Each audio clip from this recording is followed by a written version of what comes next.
हाँ जी, screen share हो रही है आपके साथ?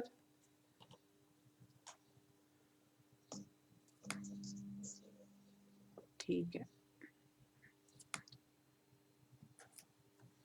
अच्छा जी, आज हमने करना है वीक 11 का लेक्चर 1। पिछले लेक्चर में हम लोगों ने कौन कौन से फिल्टर्स पढ़े थे? अगर किसी को नाम याद है तो प्लीज़ बताइए। नॉच फिल्टर था, कॉम फिल्टर था। नॉच फिल्टर, ठीक है।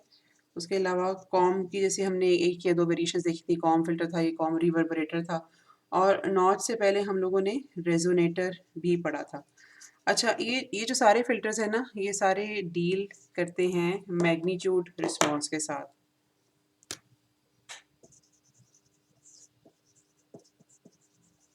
ठीक है, मैग्नीट्यूड रिस्पॉन्स के साथ डील करने का मतलब ये है कि हम लोगों ने किसी पर्टिकुलर फ्रिक्वेंसी को कम्प्लीटली एलिमिनेट करना है या उसको बूस्ट करना है या मल्टीपल फ्रिक्वेंसीज को एलिमिनेट या बूस्ट करना है। तो ये सारे फिल्टर्स उन कामों के लिए हम इस्तेमाल कर रहे थे, ठीक है। लेकिन हम लोगों ने अभी तक एक ऐसा फ़िल्टर नहीं देखा जो कि फ़ेज़ में चेंज लेकर आए। तो आज हम लोगों ने जो फ़िल्टर पढ़ना है उसका नाम है ऑल पास फ़िल्टर। और ये बेसिकली फ़ेज़ करेक्टर या फेस डिस्टॉर्शन को फेस करेक्टर के तौर पे इस्तेमाल होता है या फेस डिस्टॉर्शंस को रिमूव करने के लिए इस्तेमाल होता है, ठीक है। फेस करेक्टर मैं इसको लिख देती हूँ। अच्छा, अब फेस का मसला क्या हो सकता है या फेस का मसला ठीक करना इम्पोर्टेंट क्यों है, पहले हम ज़रा इस पे बात करते हैं और फिर उसके बाद हम ऑल पास फिल्टर की तरफ आएंगे। अच्छा, अब हम लोगों ने अज्यूम ये करना है कि हमारे पास एक इनपुट सिग्नल है और फ़िलहाल अपनी आसानी के लिए मैं इसमें 2 कंपोनेंट्स अज़्यूम कर रही हूँ, ठीक है? इसमें तो इसको मैं 2 कंपोनेंट में स्प्लिट कर सकती हूँ, x1t और x2t। और लेट्स सपोज़ के दोनों जो कंपोनेंट्स हैं वो डिफरेंट फ्रीक्वेंसी के हैं। तो x1t को हम लिख सकते हैं cos ओमेगा 1t और x2t को लिख सकते हैं cos ओमेगा 2t। अच्छा, अब लेट्स सपोज़ कि हम एक्स टी को एक सिस्टम 1 से गुजारते हैं जो कि सारे कंपोनेंट्स में कांस्टेंट टाइम शिफ्ट इंट्रोड्यूस करेगा, ठीक है। तो इसको हम जब मतलब एक्स टी मैं यहाँ पे लिख लूँ या मैं x1t प्लस x2t लिखूँ तो एक ही बात है, ठीक है। तो जब ये कांस्टेंट टाइम शिफ्ट इंट्रोड्यूस करेगा तो इसको मैं लिख सकती हूँ x1t minus T not plus x2t minus T not, ठीक है। इन्हीं की जो मेरी आउटपुट है। अच्छा, अब x1t माइनस टी, जो मेरे पास x1t की इक्वेशन है उसमें उसको मैंने अगर x1t माइनस टी नॉट की टर्म्स में लिखना है तो उसको हम कैसे लिख सकते हैं?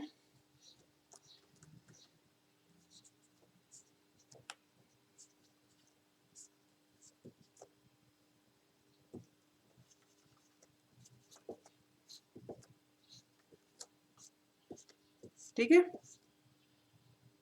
समझ आती है ये बात? Yes ma'am. ठीक है।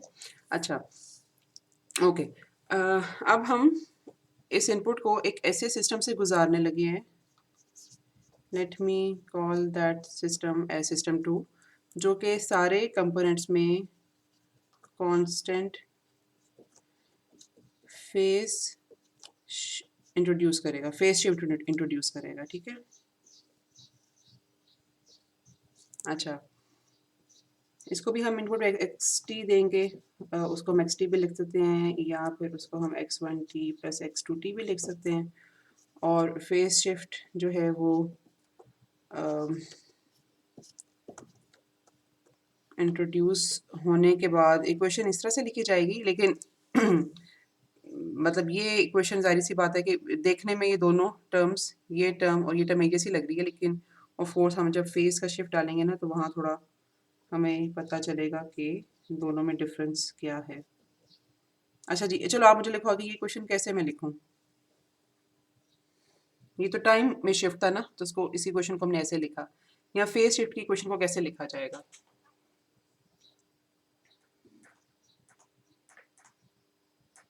मैम यहाँ पे भी टाइम यानी कि वैसे ही लगेगा, हम बस साथ शिफ्ट को ऐड कर देंगे। ऐसा ही है, हाँ जी।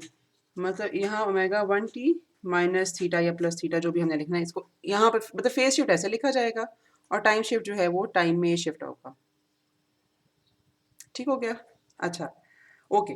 अब सिनेरियो हमारे पास ये है कि हम लोगों ने इनपुट को पहले एक ऐसे सिस्टम से गुजारा है जो कि सारे कंपोनेंट्स में इक्वल या कांस्टेंट टाइम शिफ्ट इंट्रोड्यूस कर रहा है, और दूसरा सिस्टम एक ऐसा सिस्टम है जो कि इनपुट के सारे कंपोनेंट्स में इक्वल फेज शिफ्ट इंट्रोड्यूस कर रहा है। ठीक है? अच्छा, अब हम ज़रा मतलब सिस्टम की इनपुट को और आउटपुट का प्लॉट करके देखते हैं कि इस सिस्टम की आउटपुट जो है वो किस तरह हमें मिलेगी और सिस्टम 2 की आउटपुट जो है वो किस तरह मिलेगी। अब मैं आपके साथ ना मैटलैब शेयर करती हूँ, लेकिन जो लोग यूट्यूब पे ये वीडियो देखेंगे ना उनको मैटलैब नज़र नहीं आएगी, क्योंकि उनके सामने सिर्फ ये स्क्रीन जो है वो मतलब ये सिर्फ ये वाली जो स्क्रीन है ना वो शेयर हो रही है। तो आपको ये वाला जो पार्ट है ना ये देखना पड़ेगा टीम्स की वीडियो के ऊपर। अच्छा जी,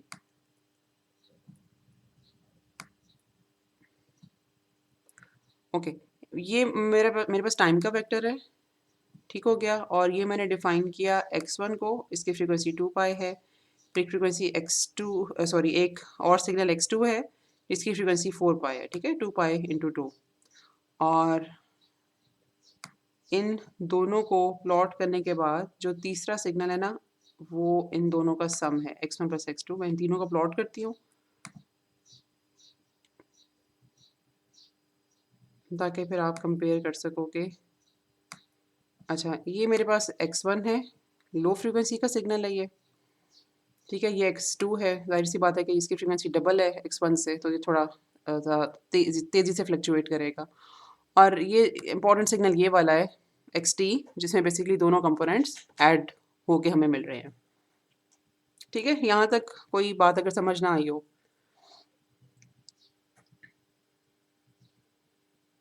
क्लियर है। ओके, अच्छा, अब हम चलते हैं आगे। और ये मैंने कुछ ना कोड को हाईलाइट किया है, और अब ये उम्मीद करते हुए कि आपको ये नज़र आ रहा है, मैं थोड़ा एक्सप्लेन कर दूँ। x1ct मैंने ऐसे सिग्नल का नाम रखा है जो कि x1 में कांस्टेंट टाइम शिफ्ट इंट्रोड्यूस करेगा। तो अगर आप देखो तो मैंने x1 में 0.5 सेकंड्स कह लो या 0.5 यूनिट्स का डिले इंट्रोड्यूस किया है। इसी तरह से x2ct एक ऐसा सिग्नल है जो कि x2 में कांस्टेंट टाइम शिफ्ट इंट्रोड्यूस करने से हमें मिला है, और मैंने इस सिग्नल को भी 0.5 सेकंड्स के डिले के साथ डिले डाल के तो फिर प्लॉट किया। अच्छा, अब मैं इन तीनों सिग्नल्स को प्लॉट कर रही हूँ। तो ये मेरे पास x1 है, x1 का टाइम शिफ्टेड वर्जन है। ठीक है, ये मेरे पास x2 का टाइम शिफ्टेड वर्जन है। ओके, आपको ये देख के नज़र आ रहा होगा कि ये बेसिकली इसमें फ़र्क नहीं पड़ा। ठीक है, इसमें और जो ओरिजिनल x2 था, ये ओरिजिनल x2 था, मतलब जो फिगर 2 है मेरे पास, दिस इज ओरिजिनल x2। और ये टाइम शिफ्ट के बाद ये जो फिगर 5 है, this is basically time shifted version of x2, लेकिन चूंकि 0.5 सेकंड्स का इसका पूरा एक साइकिल है, तो इसलिए दोनों सिग्नल्स एक जैसे हैं। अच्छा, ये जो सिग्नल है ना मेरे पास फिगर 6 में, ये कांस्टेंट टाइम मतलब सिस्टम 1 की आउटपुट है। ठीक है, सिस्टम 1 जो कि सारे कंपोनेंट्स में एक जैसा टाइम शिफ्ट इंट्रोड्यूस कर रहा है। अब आपने कंपेयर करना है इन दोनों फिगर्स को और मुझे बताना है कि इसमें इनमें क्या डिफरेंस या सिमिलैरिटी है। ये ओरिजिनल इनपुट सिग्नल, ठीक है, और ये सिस्टम 1 की आउटपुट, सिस्टम 1 जो कि हर कंपोनेंट में कांस्टेंट टाइम शिफ्ट इंट्रोड्यूस कर रहा है। इन दोनों सिग्नल्स में क्या डिफरेंस या सिमिलैरिटी है? मैम टाइम एक्सिस पे डिफरेंस नजर आ रहा है। टाइम एक्सिस पे आपको क्या नजर आ रहा है? डिफरेंस है मैम। अच्छा, शिफ्टिंग का वर्ड मैं इस्तेमाल कर सकती हूँ कि हमें शिफ्ट नज़र आ रहा है, शिफ्ट हुआ हुआ है। शिफ्ट हुआ हुआ है। ठीक है, और बेसिकली जिस क्या कहना चाहिए, जिस क्वांटिटी से हर कंपोनेंट शिफ्ट हुआ है, ओवरऑल सिग्नल में भी उतना ही शिफ्ट हमें नज़र आ रहा है। ठीक है, मतलब ओवरऑल सिग्नल जो है वो 0.5 सेकेंड या 0.5 यूनिट्स शिफ्ट या डिले हो गया। अच्छा, अब हम दूसरे सिस्टम की तरफ जाते हैं। मैं इसको हाईलाइट करने लगी हूँ ताकि आपको अंदाज़ा हो कि आपने किस फोकस कहाँ होना चाहिए। अच्छा, X1CP एक ऐसा सिग्नल जो कि X1 में कांस्टेंट फेज़ इंट्रोड्यूस करने से मेरे पास जनरेट हुआ है, ठीक है? तो ये वही X1 का सिग्नल है और उसमें मैंने π/2 का फेज़ ऐड किया है और इसी तरह से जो मेरे पास X2 सिग्नल है उसमें भी मैंने π/2 का फेज़ ऐड कर दिया और उसको मैंने X2CP का नाम दिया है। और उनको इंडिविजुअल प्लॉट करने के बाद मैंने फिर यहाँ पर X1CP और X2CP दोनों को ऐड करके प्लॉट किया है। अच्छा, यहाँ पे हम अगर सिग्नल को देखें तो ये मेरे पास जो सिग्नल है ये X1 आया है फेज़ शिफ्ट के बाद, ये X2 आया है फेज़ शिफ्ट के बाद और जो फेज़ शिफ्टेड सिग्नल्स है उनको जब मैं ऐड करूँ तो मेरे पास ये सिग्नल आया है, ठीक है? अब आपने करना ये है कि इस सिग्नल को कंपेयर करना है ओरिजिनल इनपुट सिग्नल से, ठीक है? ये ओरिजिनल इनपुट सिग्नल है मेरे पास फिगर 3 और इसको जब मैं सिस्टम 2 के इनपुट पे देती हूँ तो मुझे आउटपुट पे ये सिग्नल मिलेगा, ठीक है? Which is denoted by figure 9। क्या दोनों में डिफरेंस या सिमिलैरिटी है?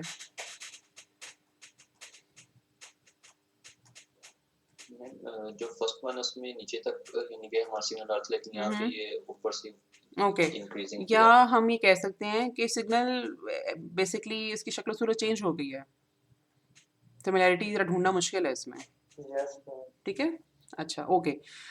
हम लोगों ने असल में काफ़ी फ़र्क आ गया है। अच्छा, इसका मतलब ये है कि पहले तो मैं इसको ज़रा इसका साइज़ थोड़ा बढ़ाऊँ ताकि हम वापस स्क्रीन की तरफ आएँ।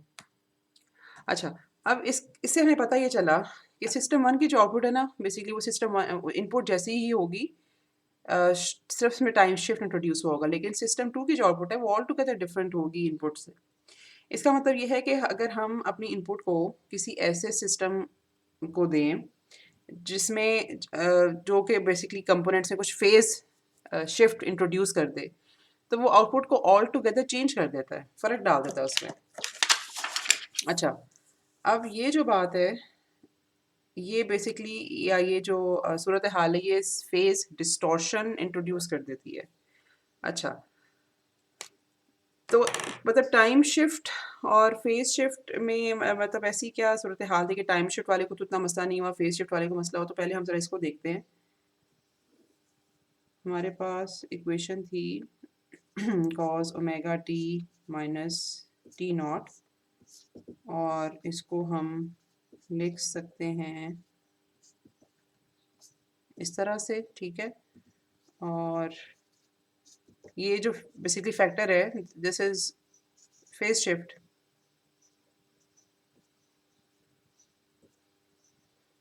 ठीक है? इसको मैं ओमेगा थीटा 1 कह देती हूँ और यही अगर आप ये क्वेश्चन फॉलो करो या लिखना चाहो जो दूसरा कंपोनेंट इनपुट का, तो उसके लिए भी लिखा जा सकता है। अच्छा, अब इसका मतलब ये हुआ अगर अब यहाँ पर अगर आप अच्छा मुझे मेरा हाल है कि मैं लिख लूँ ना तो मेरे लिए बात करना थोड़ा ज़्यादा आसान हो जाएगा। ये मेरे पास दूसरा कंपोनेंट था और इस दूसरे कंपोनेंट को मैं इस तरह से लिख सकती हूँ, ठीक है? अच्छा, अब जो यहाँ पे बात हम करना चाह रहे हैं, देखना चाह रहे हैं वो ये कि अब इन दोनों कंपोनेंट्स में जो फेज शिफ्ट हमें नज़र आ रहा है वो फ्रीक्वेंसी डिपेंडेंट फेज शिफ्ट है। ये जो थीटा 1 है ये डिपेंडेंट है ओमेगा 1 पे और ये जो थीटा 2 है ये डिपेंडेंट है ओमेगा 2 पे। यस?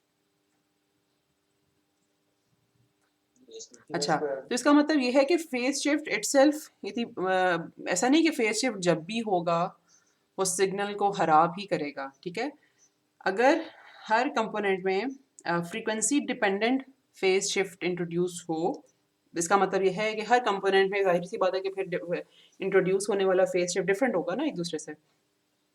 तो अगर हर कंपोनेंट में उसकी फ्रीक्वेंसी के हिसाब से फेज शिफ्ट इंट्रोड्यूस हो तो ऐसा सिस्टम जो है वो फेज डिस्टॉर्शन इंट्रोड्यूस नहीं करता। अच्छा, एक तो यहाँ पे जो समझने वाली बात थी वो ये थी कि इस वक्त एक तो फेज डिस्टॉर्शन होती क्या है, जिसमें फेजेस जो हैं वो थोड़े गड़बड़ हो जाते हैं। सेम फेज़ इंट्रोड्यूस हो जाता है हर कंपोनेंट में और उसकी वजह से आउटपुट की जो शक्ल सूरत है वो बदल जाती है, ठीक है? अच्छा, एक एक बात ये, दूसरी बात ये कि जो फेज़ डिस्टॉर्शन है वो किस वक़्त मतलब फेज़ शिफ्ट इंट्रोड्यूस होने के बावजूद किस वक़्त फेज़ डिस्टॉर्शन नहीं होगी? उस सिचुएशन में जहाँ पर फेज़ जो है वो फ्रीक्वेंसी डिपेंडेंट होगा। ये दूसरी बात हो गई। और तीसरी बात ये है कि अब हम मतलब phase distortion why it is important to study या क्यों हमने मतलब हम फेज़ डिस्टॉर्शन की बात कर रहे हैं। अच्छा, जैसे कि हम लोगों ने सिस्टम 1 और सिस्टम 2 के आउटपुट्स को देखा था ना, तो उसमें हमें देखते ही पता चल गया था कि एक जो आउटपुट है यानी कि सिस्टम 2 के output it was all together different than input.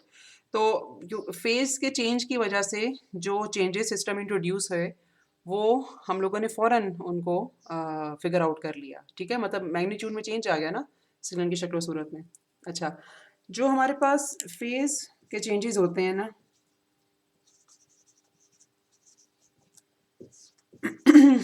Basically हमारा ईयर उनसे सेंसिटिव होता है, ठीक है? मतलब और जो ऑडिबल सिस्टम होता है ना, यानी कि हमारे कान जो ईयर्स होते हैं, वो फेस चेंजेस को फ़ौरन पिक करते हैं, ठीक है? जबकि जो मैग्नीट्यूड चेंजेस आते हैं किसी भी सिग्नल में, वो बेसिकली हमारा जो विजुअल सिस्टम है या आइज़ वो सेंसिटिव है मतलब मैग्नीट्यूड चेंजेस को आइज़ फ़ौरन डिटेक्ट करती हैं और फेस चेंजेस को हमारे कान डिटेक्ट कर लेते हैं फ़ौरन।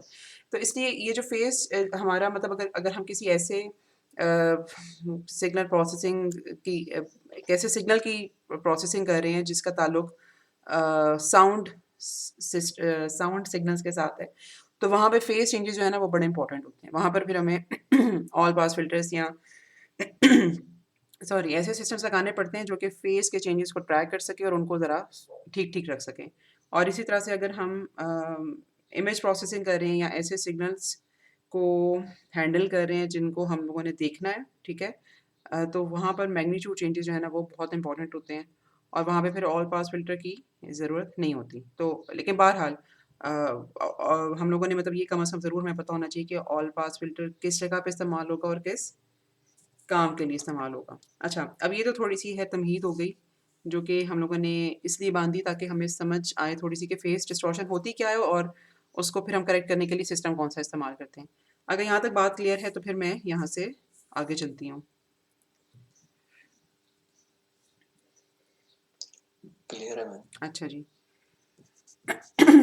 अच्छा, अब हम वापस आते हैं जहाँ से हम लोगों ने टॉपिक का नाम लिखा था, ऑल पास फ़िल्टर। अच्छा, ऑल पास फ़िल्टर जो है ना इसमें हमेशा जो फ़िनिट पोल्स और ज़ीरोज़ हैं वो they will be equal in number. जब मैं फिनिट का वर्ड इस्तेमाल करती हूँ तो समझ आती है कि क्या मतलब है इस बात का?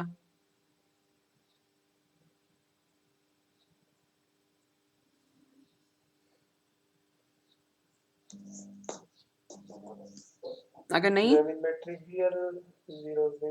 हाँ जी, खैर आपने मेरे अगले सवाल का जवाब दे दिया। मैं पूछने ये लगी थी कि एक तो लफ्ज़ है फिनिट जिनको हम इस्तेमाल करते हैं पोल्स और ज़ीरोज़ के लिए। इसके बरअक्स एक और लफ्ज़ है ट्रिवियल।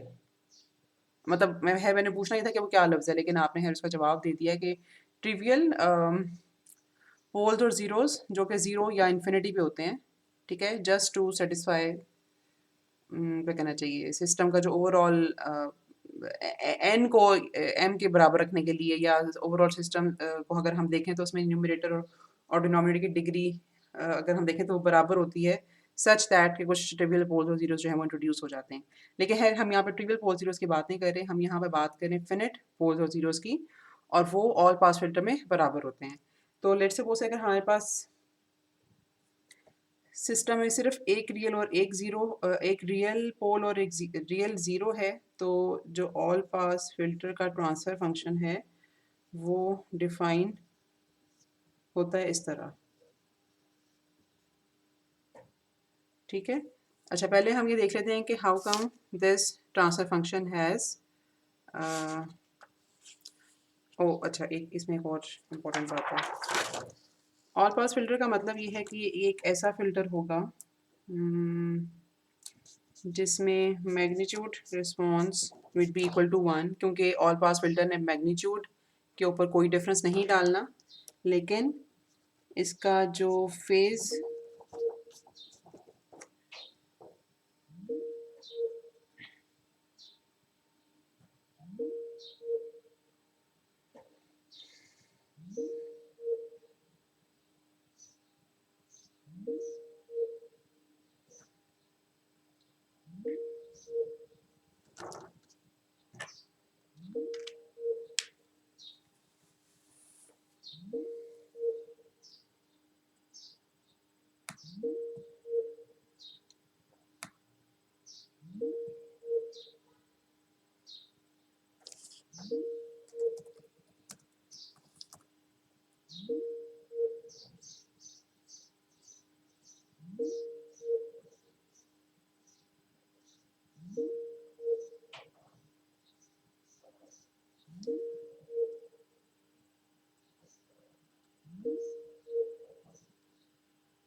अस्सलाम वालेकुम, आपको आवाज़ आ रही है?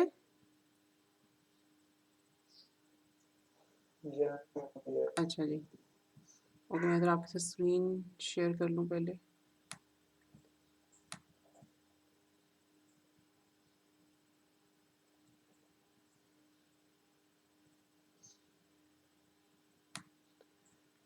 अच्छा जी, कनेक्शन ब्रेक होने से पहले आखिरी बात क्या आप लोगों ने सुनी थी? मैम वो आप ट्रांसफर फंक्शन लिखा था, ठीक है, उसके बाद ठीक है। Thank you Asad. अच्छा, मैं आपको ये बताया था कि ऑल पास फिल्टर में जो ज़ीरोज़ और पोल्स हैं, finite zeros and poles, they are always equal in number. Let's suppose कि हमारे पास अगर एक ज़ीरो और एक पोल है, अगर एक होगा तो ज़ाहिर-सी बात है कि वो रियल होगा, कॉम्प्लेक्स नहीं होगा, क्योंकि कॉम्प्लेक्स जो है वो पेयर में फिर होते हैं। तो ट्रांसफर फंक्शन ऐसे लिखा जाएगा, लेकिन जो एक इम्पॉर्टेंट बात मैं आपको बताना भूल गई थी वो ये कि ऑल पास फिल्टर में जो मैग्नीट्यूड रिस्पॉन्स है it would always be equal to 1, ठीक है? तभी उसका नाम भी ऑल पास है कि वो सारी फ्रीक्वेंसीज़ को सेम मैग्नीट्यूड पे पास करेगा, ठीक है? लेकिन इसका जो फेज़ है, फेज़ का एक्सप्रेशन या फेज़ रिस्पॉन्स उसका कुछ मैथमेटिकल एक्सप्रेशन होगा, ठीक है? वो क्या होगा वो थोड़ा सा आगे देखते हैं। तो खैर ये वाली बात मुझे आपको पहले बतानी चाहिए थी, लेकिन अगेन अब चूँकि आपको ये बात पता है तो अब मैंने कहना ये था कि चूँकि अब हमारे पास ओके एक ऑल पास फ़िल्टर जिसमें एक रियल ज़ीरो और एक रियल पोल हो, उसका एक्सप्रेशन ऐसे लिखा जाएगा। तो लेट्स सी कि ये इस तरह का जो ट्रांसफर फ़ंक्शन है, वो हमें मैग्नीट्यूड रिस्पॉन्स 1 के बराबर देता है, ठीक है? इस इक्वेशन को देखते हुए अगर मैं फ्रीक्वेंसी रिस्पॉन्स लिखूँ,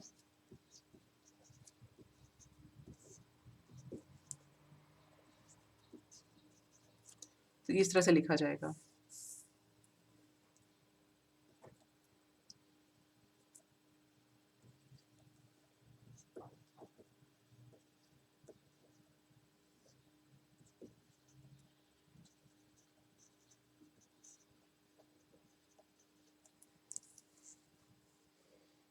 और अब अगर इसका कंप्यूट किया जाए मैग्नीट्यूड,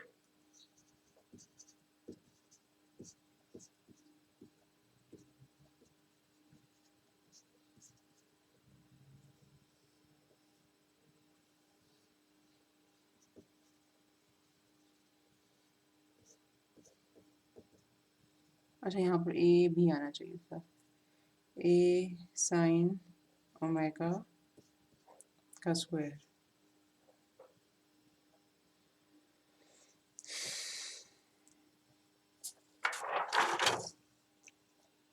अच्छा, फर्दर अगर हम इस स्क्वायर को खोलें तो cos square omega plus a square minus 2a cos omega plus sine square omega.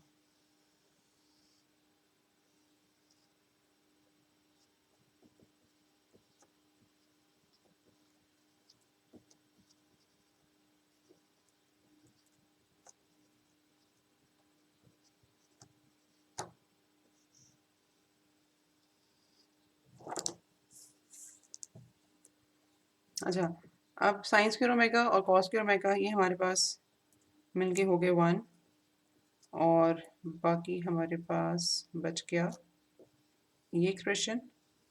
और अगर आप यहाँ पे देखो a square cos square omega plus a square sine square omega, ठीक है, तो ये हमारे पास क्या होगा, ये दोनों टर्म्स मिलके हमें क्या देंगी, ए स्क्वायर।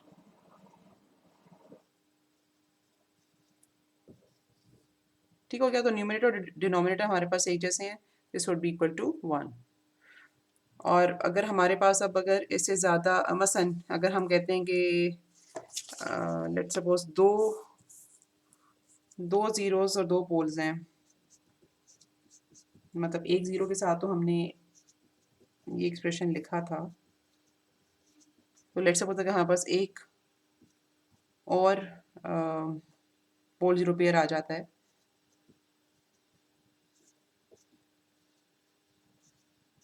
तो वो इस तरह से हम लिखेंगे, ठीक है।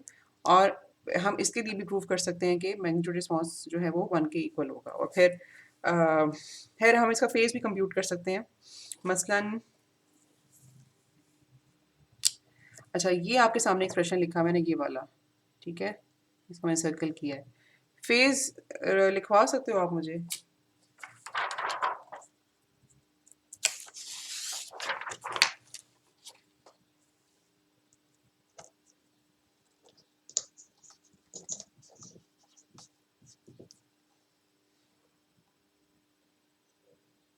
जी।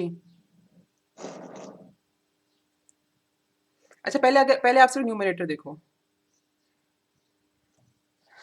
न्यूमरेटर देखो और उसकी वजह से जो, अच्छा ओके, लेट मी आंसर। आपको पता है कि अगर मेरे पास अच्छा, अगर मेरे पास एच ओमेगा जो है, लेट्स सपोज कि वो एक्स प्लस जे वाई के बराबर है, तो इसका फेज कैसे लिखा जाएगा?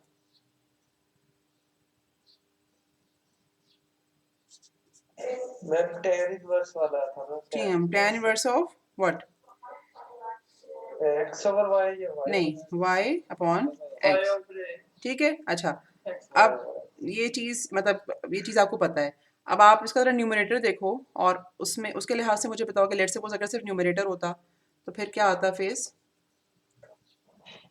tan inverse of, tan inverse जी आगे, माइनस j माइनस नहीं, जे नहीं, minus sine omega sin omega divided by over cos omega, omega minus बिल्कुल ठीक है। अच्छा, ये तो न्यूमरेटर के लिहाज से आ गया। अब डिनोमिनेटर भी हमारे पास कुछ है, उसकी वजह से क्या आएगा?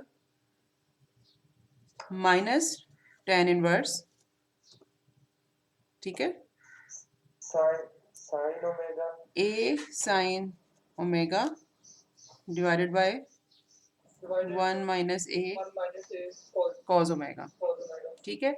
अब अगर आप ओमेगा को मतलब a को तो आप है रख सकते हो ना, कुछ भी अज्यूम कर सकते हो।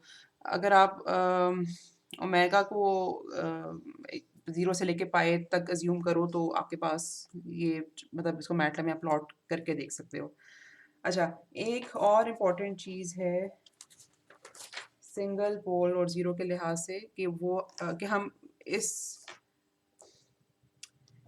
ट्रांसफ़र फंक्शन को, किधर क्या ट्रांसफ़र फंक्शन मेरे पास, ये ट्रांसफ़र फंक्शन है ना, ये वाला, अगर सिर्फ एक पोल और ज़ीरो तो इसको प्लॉट कैसे करते हैं? इसमें पोल कहाँ पर है? ओके, पोल कहाँ पर है इधर? A1 पे और ज़ीरो? अभी मैं फिलहाल A1 नहीं लिख रही। 0 कहाँ पे है? 1 1 डिवाइडेड बाय A1, बिल्कुल ठीक है। अच्छा, चूंकि हम सिस्टम को हमेशा कॉजल और स्टेबल एज्यूम करते हैं, तो A1 को तो मैं एज्यूम करूंगी कि मैंने मतलब उसको 1 से कम भी रखना है, ठीक है, और एज्यूम करना है कि A1 के बाहर है मेरा ROC।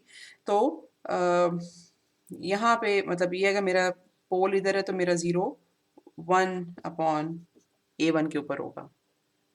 तो अगर एक रियल पोल और 0 को मिलाकर हम लोगों ने ऑल पास फिल्टर बनाया हुआ है, तो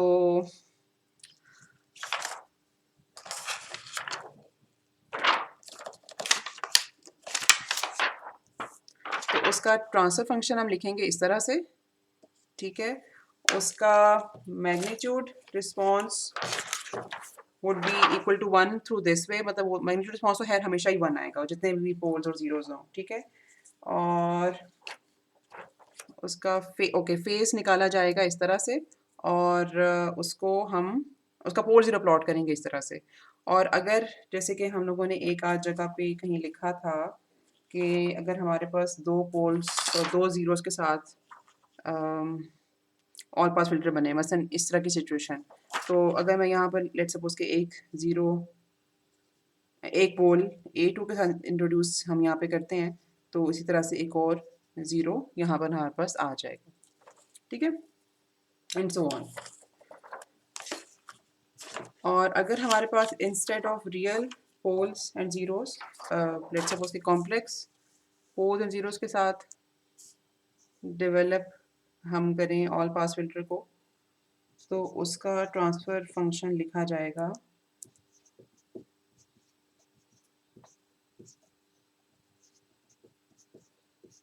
इस तरह से।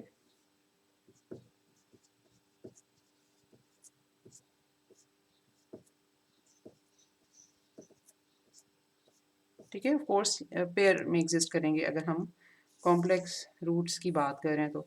अच्छा, और इसको हम पोल जीरोस को प्लॉट कैसे करेंगे? अगर अगेन स्टेबल और कॉजल सिस्टम अज्यूम करते हुए मैंने यहाँ पर प्लॉट कर लिया, तो जाहिर सी बात है कि ये जो मेरा ये वाला मैग्नीट्यूड है that is equal to be for instance, ठीक है, इस पॉइंट से लेकर इस पॉइंट तक। और जो फेज़ है लेट सपोज कि इसको मैं ओमेगा और फिर माइनस ओमेगा यहाँ पे कह देती हूँ, तो जो मेरे पास इसके ज़ीरो प्लॉट होंगे ना, वो इस तरह से प्लॉट होंगे, ठीक है, सच दैट कि जो ये वाला मैग्नीट्यूड है that is equal to 1/b, ठीक है, लेकिन इसका जो फेज़ होगा वो वही होगा जो कि पोल्स का है।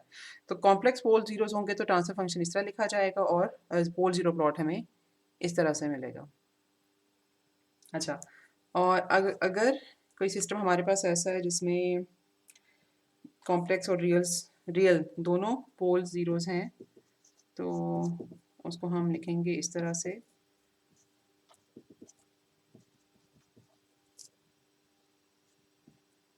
z inverse minus a of k divided by 1 minus a of k z inverse multiplied by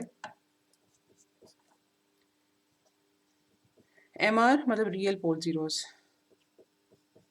mc या n of c complex pole zeros.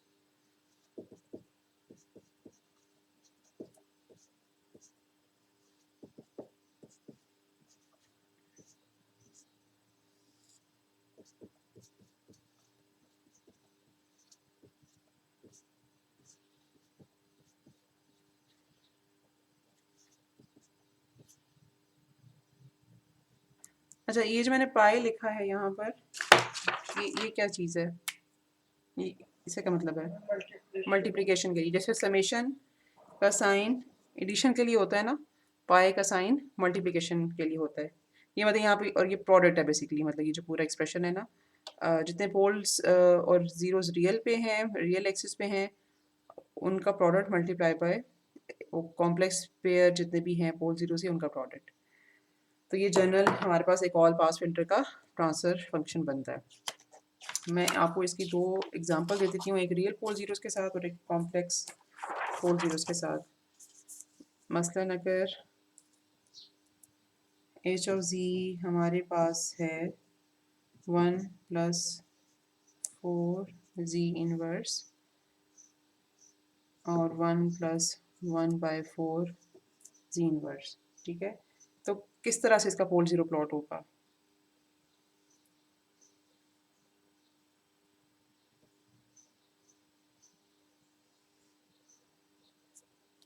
कहाँ पे ज़ीरो आएगा, कहाँ पे पोल आएगा? 1/4 पे आएगा ना पोल। -1/4 पे नहीं?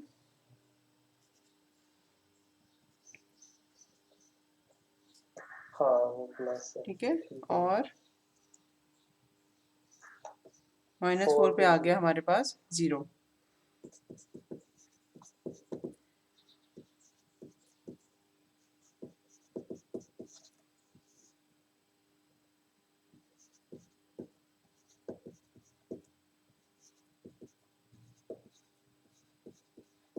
हाँ जी, ये पेयर आ गया। अब रूट्स निकालिए ज़रा न्यूमरेटर की और मुझे बताइए कि ज़ीरोज़ कहाँ-कहाँ पे होंगे।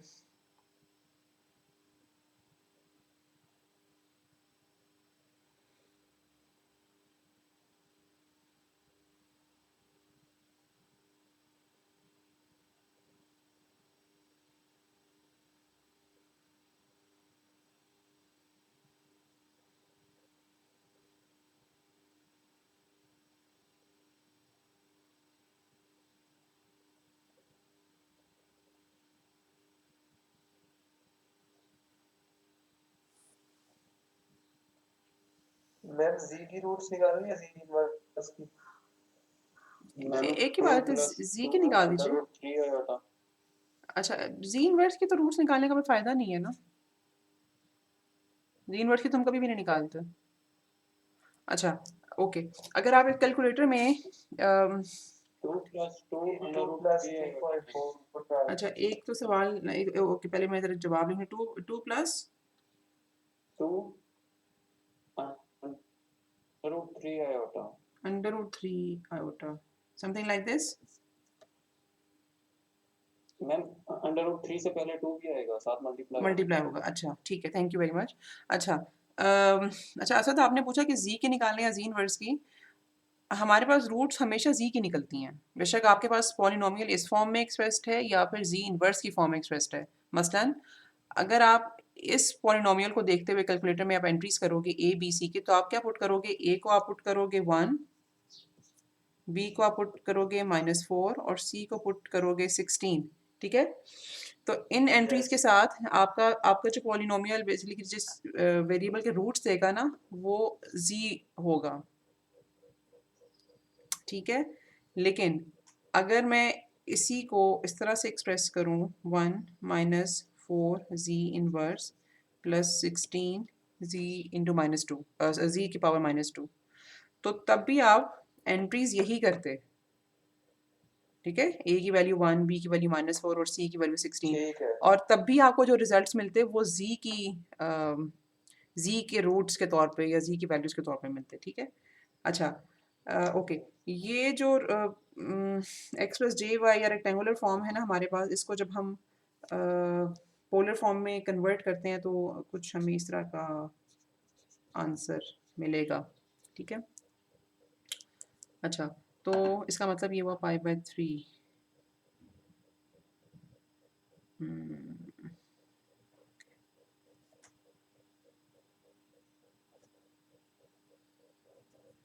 π/4 हो जाएगा, समथिंग लाइक दिस, ठीक है? और ये जो है ना, मतलब ये मैग्नीट्यूड दिस इज 4,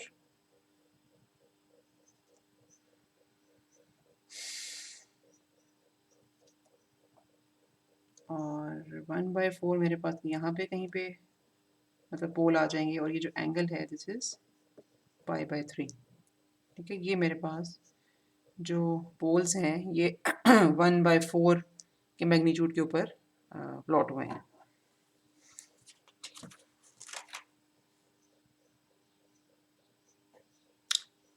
अच्छा, अब एक और जगह है जहाँ पर ऑल पास फिल्टर का इस्तेमाल होता है, लेकिन उसके लिए हमें समझना पड़ेगा पहले कॉन्सेप्ट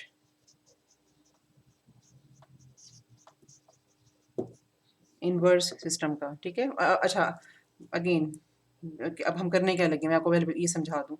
हम लोगों ने ऑल पास फिल्टर का भी थोड़ा सा कॉन्सेप्ट ये समझा है कि फेस डिस्टॉर्शंस जहाँ पर हों वहाँ पर हम उनको इस्तेमाल करते हैं। एक और एप्लीकेशन है फे ऑल पास फिल्टर्स की कि यहाँ पर ये बेसिकली इनडायरेक्टली इस्तेमाल होता है, ठीक है। तो इनडायरेक्टली इस्तेमाल किस तरह से होता है उसको उसको समझने के लिए हमें ज़रा पहले इन्वर्स सिस्टम की ज़रूरत पड़ेगी। इन्वर्स सिस्टम का कॉन्सेप्ट ये है कि लेट्स सपोज अगर हम एक्स ऑफ एन किसी सिस्टम को इनपुट पे देते हैं सच दैट कि हमें यहाँ पे जो आउटपुट है वो वाई ऑफ एन मिले।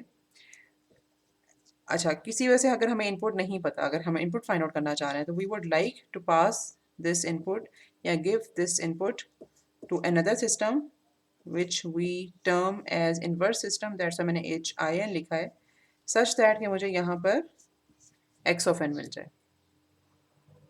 अच्छा, अगर टाइम डोमेन में मैं रिलेशनशिप देखूँ सिस्टम वन का और सिस्टम टू का यानी कि इन्वर्स सिस्टम का, तो टाइम डोमेन में इनकी जो कॉन्वोल्यूशन है ये मुझे इसको क्या रिजल्ट देना चाहिए?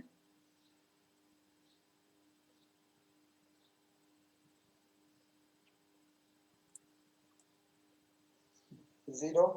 नहीं, ज़ीरो क्यों? ज़ीरो तो फिर अच्छा, ओके, इसका मतलब आपको याद नहीं है। अच्छा, इसका इसका जवाब जो है ना इस ब्लैंक को भी हम भरते हैं। वाई ऑफ एन की आप मुझे क्वेश्चन लिखवाओ यहाँ से इसको देखते हुए। ये इम्पल्स एंड और असद आपने ठीक जवाब दिया है।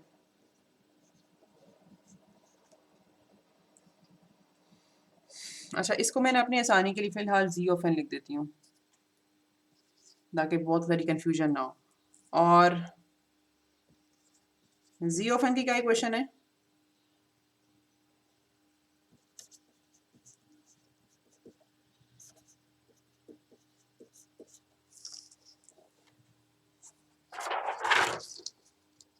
अब इस वाई एन को हम यहाँ पे प्लग इन करेंगे।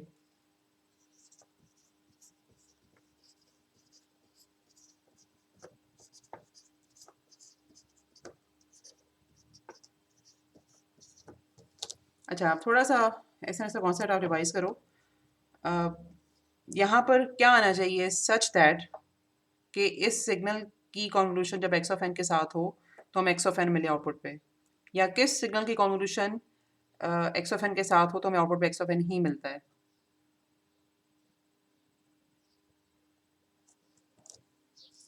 सवाल समझ आए? Because we want G of N to be equal to X of N ना, ठीक है। इम्पल्स इम्पल्स, सवाल मेरा ये है कि यहाँ पर हम कॉन्वोल्यूशन किस सिग्नल के साथ करें सच दैट कि हमें आउटपुट एक्स ऑफ एन मिले, यानी कि ये दोनों कन्वॉल्व होकर किसके इक्विवेलेंट हों। तो इसका आंसर है इम्पल्स फंक्शन, और यहाँ पे भी इस ब्लैंक में भी इम्पल्स फंक्शन आएगा, ठीक है। अच्छा, ओके, अब ये तो टाइम डोमेन में दोनों सिस्टम्स का रिलेशनशिप हो गया ना कि system convolve impulse response of a system convolved with impulse response of its inverse system shall be equal to del of n. अगर ये डेल ऑफ एन नहीं आता तो इसका मतलब ये है कि ये जो एच आई एन है ये इसका इन्वर्स नहीं है। अच्छा, अब अगर जी डोमेन में देखें तो H of G multiplied by H inverse G shall be equal to one. इसका मतलब है कि अगर हमने किसी सिस्टम का इन्वर्स सिस्टम फाइंड करना है या बेसिकली डीकन्वॉल्व करना है तो उसको हम फाइंड कर सकते हैं इस तरह से। और इसकी छोटी सी एग्जांपल भी हम कर लेते हैं कि लेट्स सपोज मेरे पास एक सिस्टम है जिसका इम्पल्स रिस्पॉन्स है ये, और मैं फाइंड आउट करना चाह रही हूँ इस सिस्टम का इन्वर्स सिस्टम। तो इन्वर्स सिस्टम क्या होगा या कैसे फाइंड करेंगे? सबसे पहला स्टेप क्या होना चाहिए?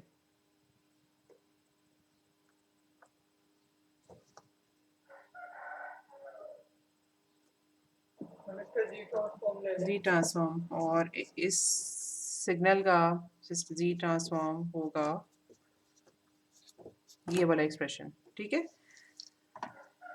और इन्वर्स सिस्टम की तरफ जाएं तो it should be equal to something like this, और वो मेरे पास आएगा इस तरह से। अब ये मेरे पास एक्सप्रेशन गिवन है, इसको देख के आपने मुझे बताना है कि इम्पल्स, मतलब हमने अब टाइम डोमेन में वापस जाना है, तो इम्पल्स रिस्पॉन्स में कैसे लिखूं। जी तलहा, ज़रा आप, सॉरी तलहा, आप ट्राई करो, ये हम लोगों ने काफ़ी दफ़ा देखा था।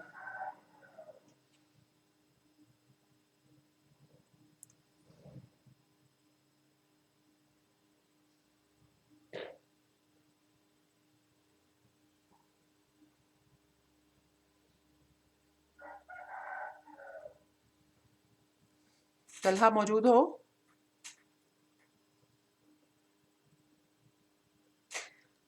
अच्छा ओके, रुमान आप मौजूद हो?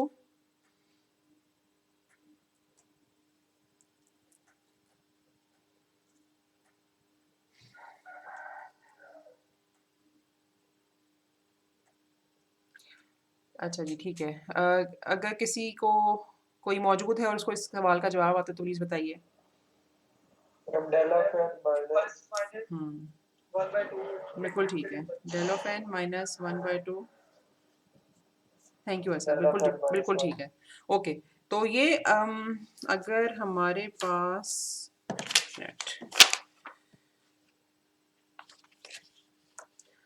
अगर हमारे पास ये सिस्टम है, ठीक है, और हम डिटरमिन करना, मतलब इस सिस्टम को कोई आउटपुट, सॉरी इनपुट दी गई है और हम ये फाइंड आउट करना चाह रहे हैं कि वो इनपुट क्या थी, तो हम लोगों ने सिंपल इस सिस्टम के आगे एक और सिस्टम लगाना होगा विद दिस इम्पल्स रिस्पॉन्स, ठीक है।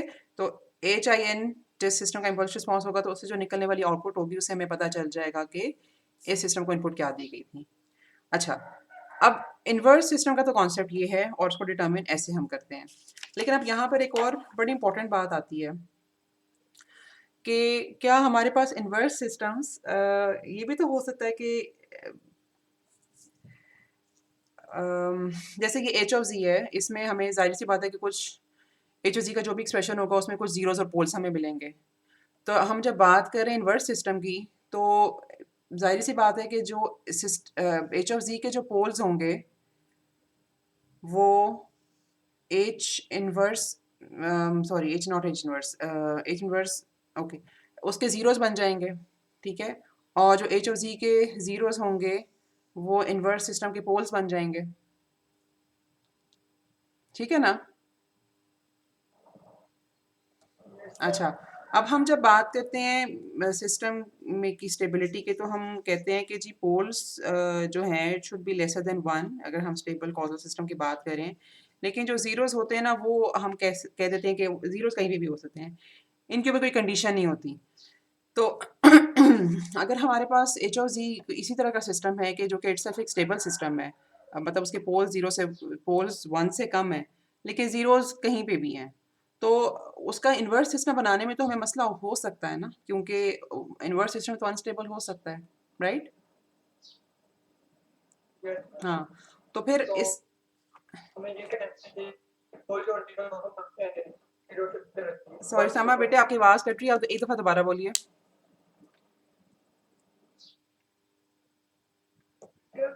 मैम हम तो ये कह सकते हैं कि पोल्स और जीरो दो 5 से छोटे होने चाहिए।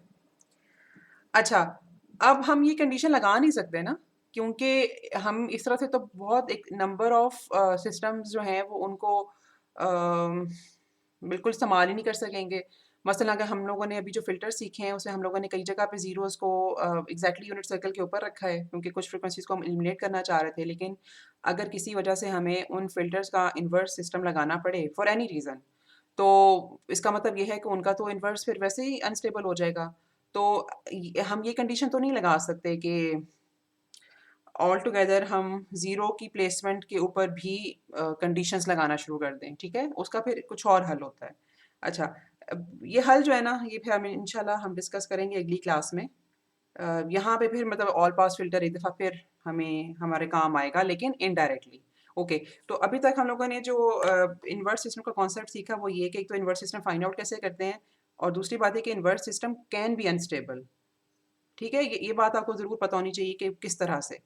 तो अगर वो अनस्टेबल है इन्वर्स सिस्टम, तो उसके साथ हम क्या करें कि उसको एक स्टेबल सिस्टम के तौर पे इस्तेमाल किया जाए। ठीक है, तो यहाँ तक हम लेक्चर ख़त्म करते हैं। कोई सवाल अगर आप लोगों ने पूछना हो तो प्लीज़ पूछो, नहीं तो फिर हम क्लास को यहाँ पे स्टॉप करेंगे।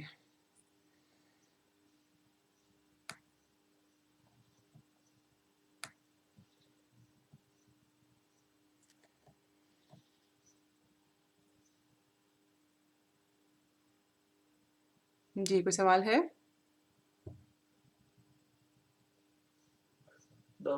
अच्छा जी, थैंक यू वेरी मच और फिर मेरी तरफ से अल्लाह हाफ़िज़।